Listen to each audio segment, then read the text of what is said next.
ఇక varicose veins నుండి విముక్తి పొందండి. ఎవిస్ వాస్కులర్ సెంటర్ ఇప్పుడు మన KPHP లో గ్రాండ్ ఓపెనింగ్ ఏప్రిల్ 4వ తేదీన.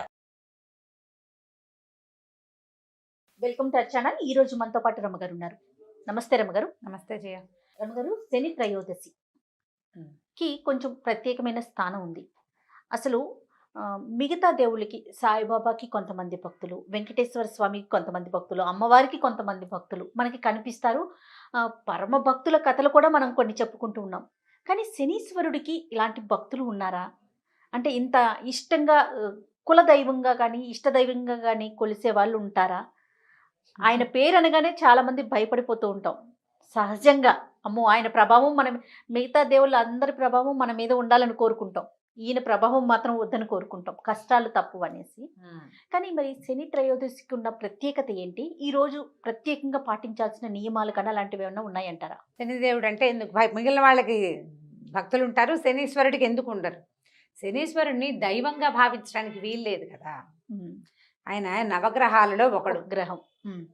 నవగ్రహాల్లో ఒక గ్రహం. ఆ నవగ్రహాల్లో మనకి సూర్యుడు, చంద్రుడు అది ఉన్నారు కదా, బుధుడు, శుక్రుడు, రాహుకేతువులు ఎలాగ ఉన్నారు. వాళ్ళతో పాటు శనీశ్వరుడు కూడా ఒక గ్రహం అంతే మనకు తెలిసింది. ఇప్పుడు రవి శనీశ్వరుడు. రవి అంటే ఆదివారానికి అధిదేవుడు కదా, ఆదివారమే సూర్యుడు. ఆయన కుమారుడైన శని శనివారం నాడు వస్తాడు. తండ్రి కొడుకు ఇద్దరు ఉన్నారు ఇందులో. చంద్రుడు, బుధుడు కూడా తండ్రి కొడుకులే. చంద్రుడికి సక్రమ సంతానం కాబట్టి చంద్రుడి సంతానమే బుధుడు. ఈ తండ్రి కొడుకులు కూడా ఉన్నారు. ఈ శనీశ్వరుడికి భక్తులు ఎలా ఉంటారు? ఉండటానికి అవకాశం లేదు కదా. ఈ గ్రహస్థితులు మనల్ని పట్టుకుంటాయి.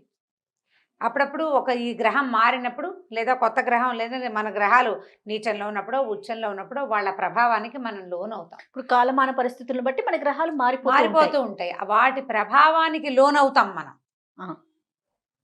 గురుగ్రహ ప్రభావం, చంద్రగ్రహ ప్రభావం, అట్లా వాటి ప్రభావానికి లోనవుతాం. మనల్ని ప్రభావితం చేసే ఫ్యాక్టర్స్లో శనీశ్వరుడు కూడా ఒక ఆయన. దైవం అనడానికి వీల్లేదు. మనకి ఏ ఫ్యాక్టర్ వల్ల మనం ప్రభావితం అవుతామో దాన్ని గౌరవించాలి కదా మనం. అంతేగా. ఇప్పుడు దానివల్ల మనం ఇబ్బంది పడుతున్నాం అనుకో, దాన్ని రిపేర్ చేసుకోవాలి. ఒకదాని వల్ల మనకి చాలా బాగుంది అనుకో, దాన్ని జాగ్రత్తగా చూసుకోవాలి. సహజమైంది. అవును. ఇప్పుడు అన్ని ఆలయాలు చూస్తాం మనము. ప్రతి ఊర్లో ఒక రామాలయం ఖచ్చితంగా మనం గమనిస్తూ ఉంటాం కదా. కానీ శనీశ్వరుడికి మాత్రం మనం వేల మీద చెప్పవచ్చు. శనిసింగనాపూర్ అని ఇట్లా కొన్ని దేవాలయాలు మాత్రమే ఉంటాయి. ఇప్పుడు మీరు అన్నట్లుగా ఆయన అంటే ఒక దైవం కింద కాకుండా ఒక గ్రహం, ఆయన ప్రభావం మన మీద మంచి చెడు ప్రభావాన్ని బట్టి మనం అనుసరిస్తుంటాం. అంతేనంటారా? అంతే, అక్షరాల అంతే. అందులో ఇక తేడా ఏం లేదు. అయితే ఏంటంటే శనివారము త్రయోదశి తిథి అంటే తిథులు వస్తాయి. పాడ్యం నుంచి పౌర్ణమి దాకా, లేదా పాడ్యం నుంచి అమావాస్య దాకా 15 తిథులు వస్తాయి కదా. ఈ 15 తిథుల్లో త్రయోదశి కృష్ణపక్షం కానీ శుక్లపక్షం కానీ 2 పక్షాల్లోనూ 2 త్రయోదశులు వస్తాయి. త్రయోదశి శనివారం నాడు వస్తే ప్రత్యేకంగా శని త్రయోదశి అని జరుపుకుంటాం. పర్వదినాల్లో ఇదొక ప్రత్యేక పర్వదినం.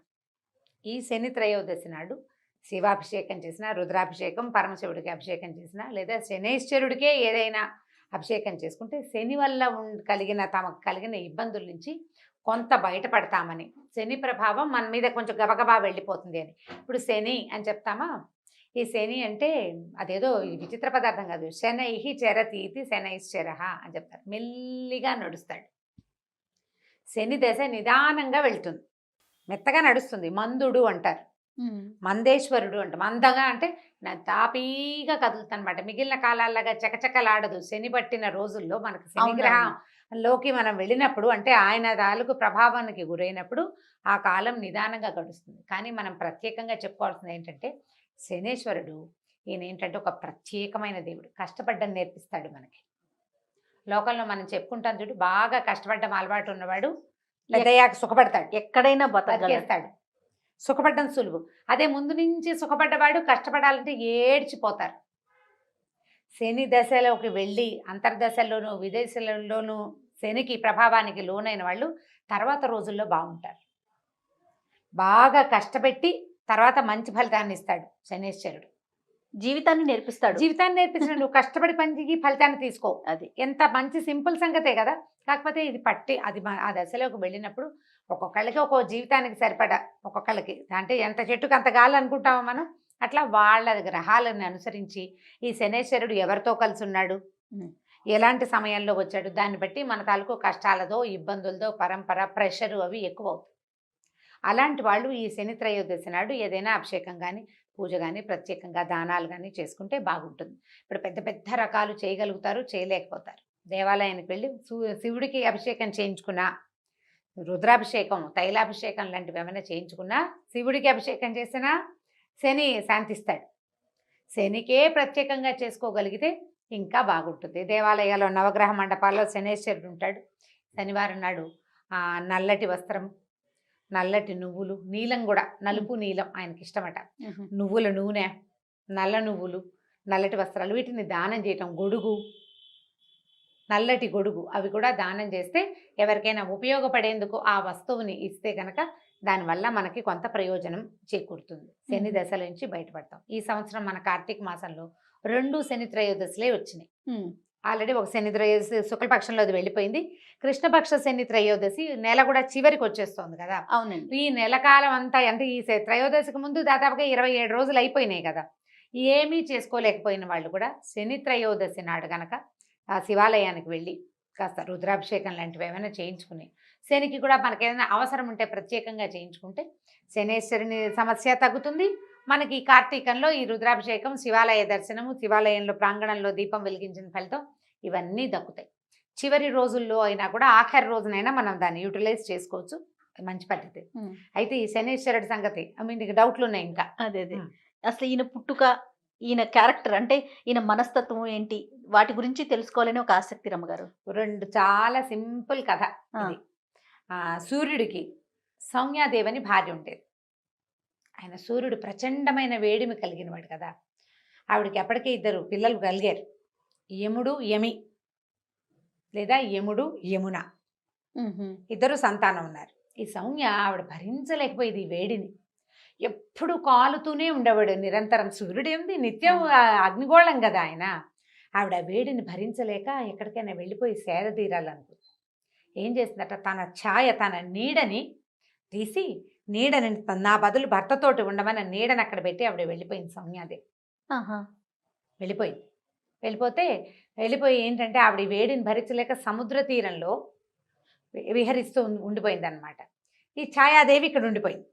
ఈ ఛాయకి కూడా క్రమంగా సంతానం కలిగారు. ఈ మన శని తపతి ఒక కూతురు కొడుకు కలిగారు. అయితే ఈవిడ ఏం చేసేది, ఏదైనా ఒక సందర్భం వస్తే తన పిల్లల్ని ముద్దుగా చూసుకుని పెద్ద కొడుకుని ఓ దెబ్బేస్తుండేది. ఏముండి కేకలేసేసరికల్లా ఆయన దుఃఖిస్తూ చిన్నపిల్లాడు అప్పటికి తండ్రికి చెప్పాడు సూర్యుడికి, ఇవి నన్ను కేకలేస్తున్నాను, ఎందుకు నువ్వు ఇట్లా తేడాగా ప్రవర్తిస్తావు, ఎందుకు ఇట్లా ప్రవర్తిస్తున్నావు, పెద్ద పిల్లాన్ని ఇట్లా అంటున్నావు అని ఆయన తీక్షణంగా చూసేసరికల్లా ఆవిడ బెదిరింది. భయపడేసరికల్లా ఆయనకి ఇది బెదురుతోంది, ఎందుకు ఈమె బెదురుతోంది అని ఒక దృష్టి ఆమె మీద సరిగ్గా సారించేసరికి ఈమె సౌమ్య కాదు అని తెలిసిపోయింది. ఆయన ఛాయాదేవని తెలిసిపోయింది. దాంతో ఈయన ఏం చేశాడు, సౌమ్య ఎక్కడుందో చూసుకుని ఆవిడ ఒక గుర్రం రూపంలో సంచరిస్తుంటే అక్కడికి వెళ్ళి ఆమెను శాంతింపజేసి నీతో చల్లగా ఉంటానని ప్రామిస్ చేసి అప్పుడు ఈయన కూడా గుర్రం రూపంలో వెళ్ళాడట అక్కడికి. అశ్విని దేవతలు కలిగారు, గుర్రం ముఖాలు ఉన్నవాళ్ళు, దేవ వైద్యులు అని చెప్తారు వాళ్ళని. ఇప్పుడు ఇక్కడ సౌమ్య ఛాయాదేవికి కలిగిన సంతానమే ఈ శనేశ్వరుడు. అతను స్పీడ్గా నడిచేవాడు కాదు, నిదానంగా ఉండేవాడు. తండ్రికి పెద్దగా నచ్చుబాటు అయ్యేది కాదు. ఈ రవికి శనికి పడదంటారు గ్రహాల రీత్యా కూడా. చంద్రుడికి బుధుడికి పడదు, రవికి శనికి పడదు. తండ్రి కొడుకులు కదా, తండ్రి కొడుకులే కదా, కానీ వీళ్ళిద్దరికి పడదని ఒక మాట చెప్తూ ఉంటారు. పూర్తిగా నాకేం జ్యోతిష్యం వ్యవహారం పెద్దగా తెలీదు, ఏవో చదువుతుంటాం కదా, అప్పుడు కనపడుతూ ఉంటుంది అనమాట. తండ్రి కొడుకే ఈ వారంలో మొదటి రోజుకి ఆయన అధిపతి అయితే చివరి రోజుకి ఈయన అధిపతిగా ఉంటాడు. మనకి హోరాకాలాలని లెక్క పెడతారు. రోజు పొద్దు నుంచి సాయంత్రం దాకా హోరలు మారుతూ ఉంటాయి. రవి హోర, శని హోరలు, రకరకాల హోరలు. ఆ వారం రోజున మొదటి హోర వాళ్ళదనమాట. 1 గంట 10 నిమిషాలు ఏదో చిన్న సమయం. ఈ సమయంలో ఈ లైన్ రోజంతా హోరలు మారుతూనే ఉంటాయి. శని హోర అయిన తర్వాత మళ్ళీ రవి వస్తాడు కాబోలు మరి, అంతేగా జరగాలి. శనివారం అయ్యాకే ఆదివారం వచ్చేది. నాన్న వెనకాలే కొడుకుంటాడు, అదే కనిపిస్తుంది. అయితే ఇది ఇంతే కదా. ఆ తర్వాత ఈయన గ్రహాలకి అధిపతులుగా వీళ్ళు మారారు. తర్వాత కాలంలో ఈ గ్రహాలు వీటన్నిటిని సెపరేషన్ జరిగినప్పుడు ఆయన ఒకదానికి అంటే ఈ మానవుల జాతకాల్లో లేదా మానవుల స్థితిగతులలో ఒక స్థితికి ఆయన, ఇంకొక స్థితికి ఈయన అధిపతులుగా మారారు.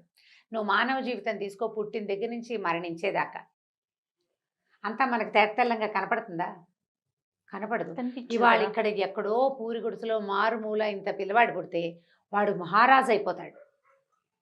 ఇక్కడి నుంచి ఇక్కడికి వెళ్ళే ప్రయాణం ఉంది కదా, ఈ ప్రయాణపు స్థితిగతులు అన్నిటినీ గ్రహాలే నడుపుతాయి. రోజులు నడుపుతాయి, సంవత్సరాలు నడుపుతాయి. మనుషులు నడిపేది ఏముంది? ఈ గ్రహాలు, ఈ రోజులు, ఈ ఋతువులు, తర్వాత ఇవన్నీ కలిసి మనుషుల్ని ఆ వైపుగా ప్రేరేపిస్తాయి. ఈ పేదింటి వాడు ప్రైమ్ మినిస్టర్ అవ్వడానికి ఇక్కడి నుంచి ఈ మధ్యలోది ఆయన ఏదో శ్రమపడ్డాడు, అది చేశాడు, ఇది చేశాడు, అవన్నీ అందరూ చేస్తారు. ఈ పర్టికులర్ వాడే ఇక్కడి నుంచి అక్కడికి ఎట్టా వెళ్ళిపోయాడు? యోగం. ఆ యోగాన్ని పట్టించేవే ఈ గ్రహాలు, ఈ కాలం. ఇప్పుడు ఈ కాలం ఇవాళ నా పుట్టుక, నా మరణం దాకా ఉన్న కాలం ఇంతకుముందు నేను పుట్టినప్పుడు ఉంది, అంతకుముందు పుట్టినప్పుడు ఉంది, రేపు పుట్టబోయేటప్పుడు ఉంటుంది. కాలమే మన మొదటి రోజు, మొదటి పుటక నుంచి మనం ఫస్ట్ ఒక చిన్న చుక్కగా భూమి మీద మొట్టమొదట భగవంతుడు మనని పుట్టించినప్పటి నుంచి తర్వాత మన సంవత్సరాలు మారుతున్న కొద్దికి, మన జన్మలు మారుతున్న కొద్దికి మనతోటే ఉంటుంది. ఆ కాలమే మనకి సాక్షి. అంతే. భగవంతుడు కాలస్వరూపుడు. ఆయన చూస్తూ ఉంటాడు. నీ కిందటివి, ఆ కిందటివి, ఆ కిందటివి నువ్వు చేసిన తాలూకు వాటి ఫలితాలని ఈ జన్మలో నువ్వు మారుమూల ఇంట్లో పుట్టినా నిన్ను ప్రైమ్ మినిస్టర్ని చేస్తాయి. ఈ మొత్తానికి సాక్షిభూతంగా ఉన్నటువంటి భగవంతుని యొక్క అవయవాలే ఈ గ్రహాలు, ఈ ఋతువులు, ఈ సంవత్సరాలు, ఇవన్నీ దానికి ఒక్కొక్క పేరు పెట్టుకున్నాం. అంతే. ఆ మొత్తం చక్రంలో భాగమే శనీశ్వరుడు. అయితే కొన్ని అపోహలో మరి నిజాలో తెలియదు కానీ ఆయన్ని అంటుకోకూడదని, పూజా విధానంలో ఆడవారు కొంచెం దూరంగా ఉండాలని, నల్ల వస్త్రాలే ధరించాలని, ఇలాంటి ప్రత్యేకమైన నియమాలు రావటానికి దీనికి సంబంధించి ఏదన్నా అంటే పూర్వపు అంశాలు ఏమైనా ఉన్నాయా రమ్మగారు? క్రమంగా కాలక్రమంగా ఏమవుతాయంటే జయ, చిన్న చిన్నవి కూడా పెద్ద పెద్దవిగా పరిణమిస్తాయి. ఇప్పుడు స్త్రీలు దూరంగా ఉండాలని చెప్పేది ఏమో మన శనిసింగనాపూర్లో ఆడవాళ్ళు రాకూడదని, మేమెందుకు రాకూడదని మన వాళ్ళు ఫైట్ చేసి దాన్ని సాధించినట్టున్నారు. ఇవాళ రేపు స్త్రీలు కూడా వెళ్ళొచ్చని. మొదట్లో వెళ్ళి దగ్గరికి వెళ్ళి చేసేవాళ్ళు. ఈ మధ్య కాలంలో ఒక 4-5 ఏళ్ళ నాడు నేను వెళ్తే ఇక్కడెక్కడో నూనె పోస్తే చాలా గొట్టాల ద్వారా వెళ్ళి అక్కడ పడుతుంది ఆయన మీద. దగ్గరికి వెళ్ళేది అయితే ఇప్పుడు లేదు. మరి ఆడవారు అంటే ఎవరు లేరు, అందరూ దూరంగా ఉండేది. ఏదో పూజారి ఎవరో చేస్తారు. ఇవి ఏంటంటే ఇది పూర్వకాలపు విధానం. అంటే పూజా విధానాలు అవి మగవాళ్లే చేసుకునేవాళ్ళు. అన్ని జాతుల వాళ్ళు పూజలు చేసేవాళ్ళు కాదు ఇదివరకు. ప్రత్యేకంగా ఒక కల్టే పూజ చేసేది. అందులో ఆడవాళ్ళు ఇల్లు వాకిలి పనులు పాటలతోటి సతమతం అవుతుంటే మగవాళ్ళు ఆ పని చేసేవాళ్ళు. బహుశా అలా వచ్చిందేమో. అలా వచ్చింది, అట్లా వచ్చి ఉండొచ్చు. అంతకంటే తీవ్రంగా ఉందని అనిపించదు. అయితే ఏంటంటే ఈయనకి నలుపు ముదురు నీలము ఇష్టం. ఆయనకి నచ్చేలాగా ప్రవర్తించడం అన్న అంశం కోసం నల్లటి బట్టలు చెప్తారు. ఆయన సమర్పించేది నల్లటి వస్త్రమే. నువ్వులు సమర్పిస్తారు, నువ్వుల నూనె సమర్పిస్తాము. ఆయనకి ప్రీతి, ఆయనకి నచ్చు తైలం ఇష్టం. ఆయనకి తైలం ఇష్టం, నువ్వుల నూనె. అంతే, నువ్వుల నూనె ప్రత్యేకం. అందుకని నువ్వుల నూనె సమర్పిస్తారు. ఇప్పుడు అదే, ఇప్పుడు నా దగ్గర నీకు పని ఉంది, నాకు నచ్చింది ఇస్తావా, నీకు నచ్చింది ఇస్తావా? నాకు నచ్చింది ఇస్తే మీరు పని ఎలా చేస్తారు? అదే కదా, సేమ్ అదే పాయింట్ ఇక్కడ. ఆయనకి నచ్చినవి ప్రతి గ్రహానికి, ఈ గ్రహానికి బుధుడికి పెసలు, శుక్రుడికి ఇంకోటి, బృహస్పతికి గురువుకి శనగలు, అలా చెప్తారు. ఒక్కొక్కళ్ళకి ఒక్కొక్కటి అని. ఈయనకి నువ్వులు చెప్పారు. ఈయనకి నువ్వులు ఇష్టం. దీంట్లో ఇంకొక విధానం ఒకటి ఉంది. ఈ శనివారం నాడే ఒంటికి నూనె రాసుకొని తలంటి పోసుకోవాలని చెప్తారు. తైలాభ్యంగనం చేయటం, ఒంటికి నూనె రాసుకొని నూనెని వదిలించుకోవాలి. తైలాన్ని దానం చేయాలి. తర్వాత తిలలు దానం చేయాలి. నువ్వులు ఆ రోజున ఎవరి చేతిలో నుంచి తోటకూర విసేని అంటారు. అవును. ఇనప వస్తువులు, నువ్వులు, నూనె ఇంకొకరి చేతిలో నుంచి తీసుకోకూడదు. బజార్ వెళ్ళి కొనుక్కోకూడదు. మనం చెయ్యకూడని ప్రతి పనికి కూడా శని ప్రభావం ఉంటుంది, శని పట్టుకుంటుంది. జనరల్ లాంగ్వేజ్ లో మనం వాడేది అలా చెప్పి ఆ పనుల నుంచి మనల్ని అవాయిడ్ చేసే కార్యక్రమాలు జరుగుతూ ఉంటాయి. ఎందుకంటే నువ్వు కష్టపడాల్సి వస్తావు, నువ్వు కష్టపడతావు. ఆయన పని చేయిస్తాడు నీతోటి. అంతే. నువ్వు ఎక్కువ శ్రమతోటి తక్కువ ఫలితం ఇస్తాడు. నువ్వు శ్రమ పెంచిన కొందికి ఫలితం కనిపిస్తుంది. నువ్వు ఇంత కష్టపడతావు కాబట్టి వద్దంటారు. కష్టాలు ఎక్కువ అవుతాయని. నిజానికి శని చెడ్డవాడని అనడానికి వీల్లేదు. కష్టే ఫలి అనేది నీకు నేర్పిస్తాడు. ఆయన వెళ్తూ మంచి చేసి వెళ్తాడు. అవునంట. నీకు కష్టపడ్డాన్ని నేర్పిస్తే ఉత్తరోత్తర నువ్వు హాయిగా ఉంటావు.